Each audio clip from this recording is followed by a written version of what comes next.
Hello viewers, இன்னைக்கு நாட்டுக்கோழி பிரியாணி எப்படி செய்வது உங்களுக்கு சொல்லி தருவேன். 1 கிலோ அரிசிக்கு 1 கிலோ சிக்கன் போடலாம், 3/4 கிலோவும் போடலாம். நம்ம தேவைக்கு ஏற்ற மாதிரி போட்டுக்கலாம். அதுக்கு 1 கிலோ சிக்கனை கடையிலேருந்து வாங்கிட்டு வந்து சுத்தப்படுத்தி கொஞ்சம் பட்டை கிராம்லாம் போட்டு ஒரு விசில் விட்டுருக்கிறேன்.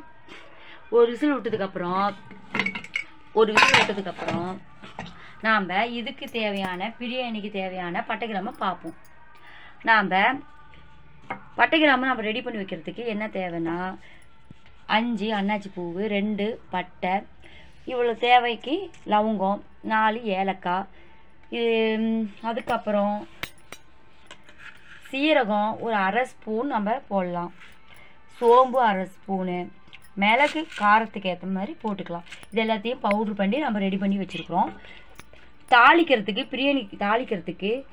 பிரியாணி இலை, மராட்டி மூக்கு, கல்பாசி இதெல்லாம் தாளிக்கும் போது நம்ம போடணும்.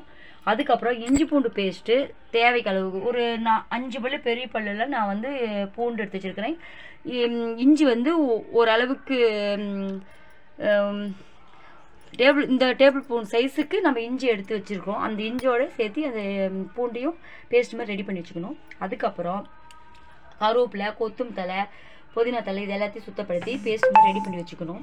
அதுக்கப்புறம் பச்சை மிளகாய், வெங்காயம், தக்காளி 4 தக்காளி தேவைக்கு அளவுக்கு போட்டுக்கலாம்.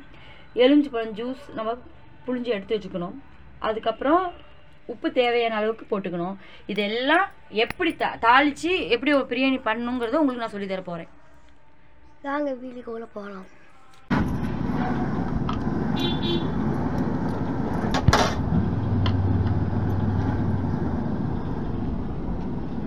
அதுக்கப்புறம் பச்சை மிளகாய்,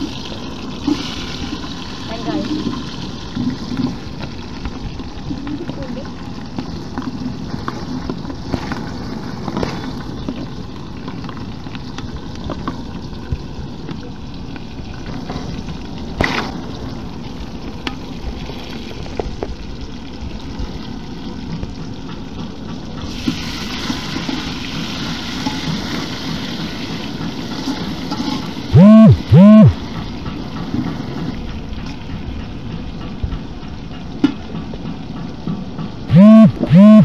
நான் கொஞ்சம் தாராளமாக இருக்குதுங்கிறதுனால பெரிய பாத்திரத்தை எடுத்துருக்கேன்.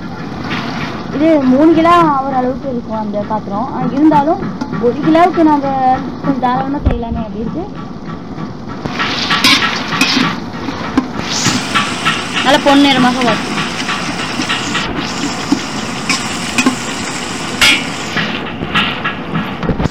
நல்லா பொன்னிறமாக வறுத்ததுக்கப்புறம் உப்பு கொஞ்சம் வெங்காயத்துலேயே போட்டு சேர்த்து வணக்கி விட்டோமா, நல்லா வணக்கினதுக்கப்புறம் நாம் நல்லா நம்ம வறுத்து எடுத்துக்கணும். நல்லா ஆணி நல்லா மசியணும். அதுக்கப்புறம் நம்ம பட்டை கிராம்பு அரைச்சி வச்சுருக்கு தேவைக்கு அளவு போட்டுக்கலாம்.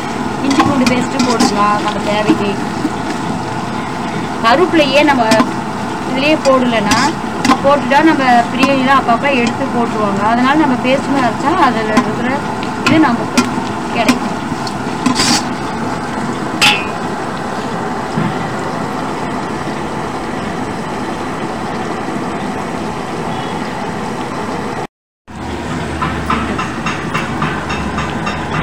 அப்புறம் நம்ம கருவேப்பிலை, கொத்தமல்லி, புதினா தழை, அந்த இஞ்சி பூண்டு பேஸ்ட்டு மாதிரி நம்ம ரெடி பண்ணி வச்சுக்கணும். இதில் போகும்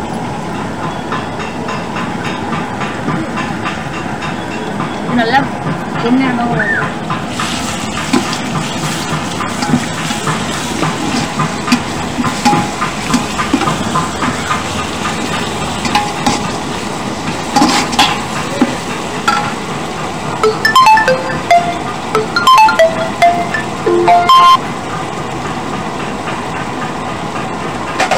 லைட்டாக போட்டுக்கலாம்.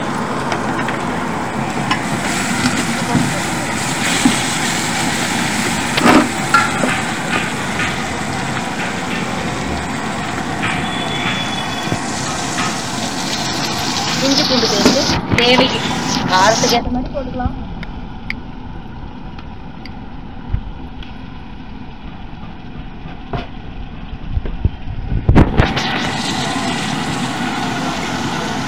பட்டை கிராம்பு,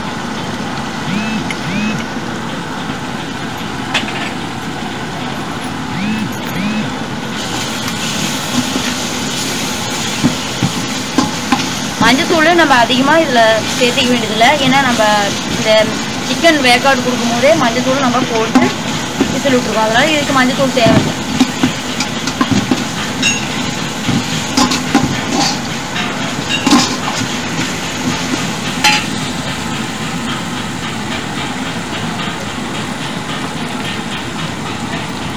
அதுக்கப்புறம் தக்காளி சேர்த்து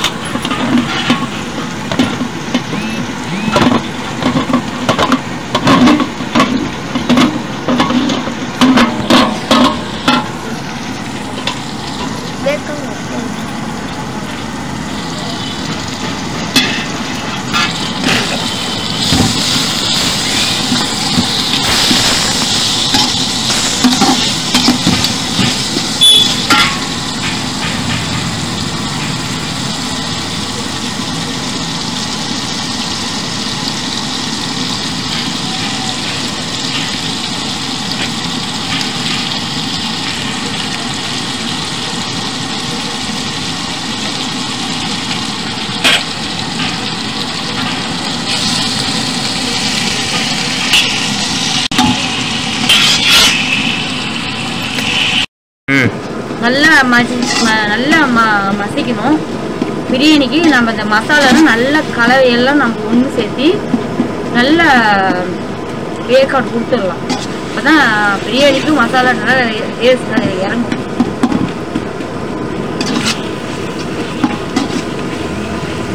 அதை வந்து நம்ம இந்த மசாலாவில் சேர்த்துக்கணும்.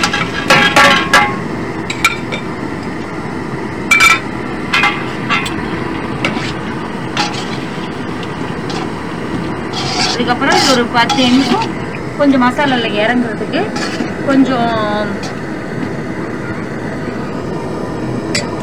வேக்காடு கொடுத்துக்கலாம். அதுக்கப்புறம் நம்ம 1 கிலோ அரிசிக்கு தகுந்த மாதிரி தண்ணி அளந்து எடுத்துக்கணும். அது எப்படின்னா 1 கிலோ அரிசிக்கு கப்பு வந்து நான்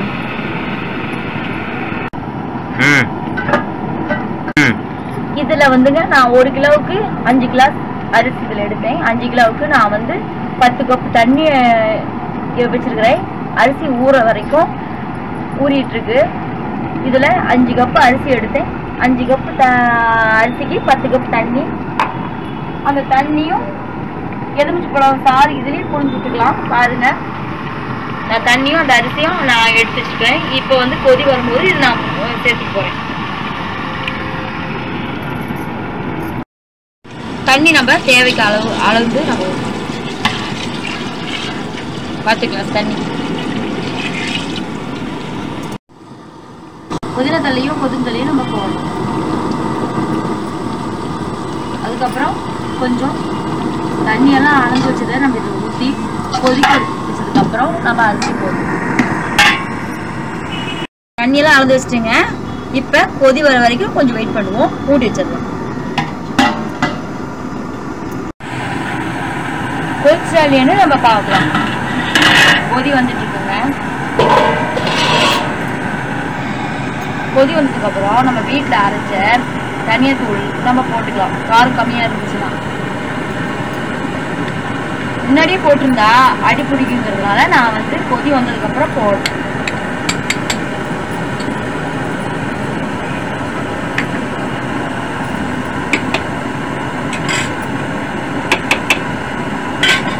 அதுக்கப்புறம் அரிசியை நாம் தண்ணியெல்லாம் அளந்து வச்சுருக்கீங்க, அதை ஊற்றியாச்சு. இப்போ கொதி நல்லா வந்ததுக்கப்புறம் நம்ம அரிசி அள்ளி போட்டுக்கலாம்.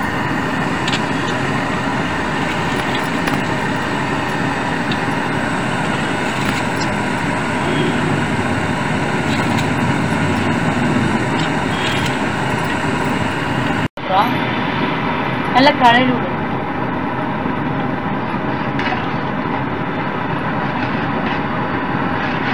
கலர்னதுக்கு அப்புறம் நல்லா கொதிக்க விட்டுலாம்.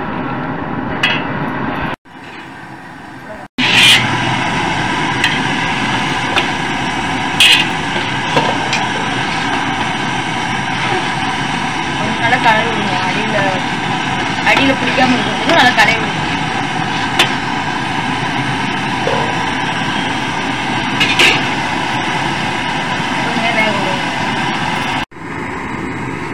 உப்பு இருக்குதாலேருந்து நம்ம பிரியாணியில் பார்த்துக்கலாம்.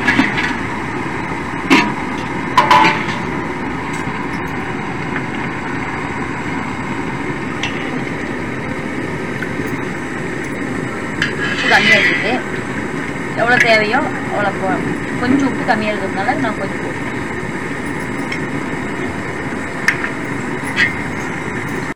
இப்போ நம்ம இதில் என்னென்னா தயிர் சேர்த்திக்கல. தேவைப்படுறவங்க தயிர் சேர்த்திக்கலாம். நான் இதில் தயிர் சேர்த்திக்கல.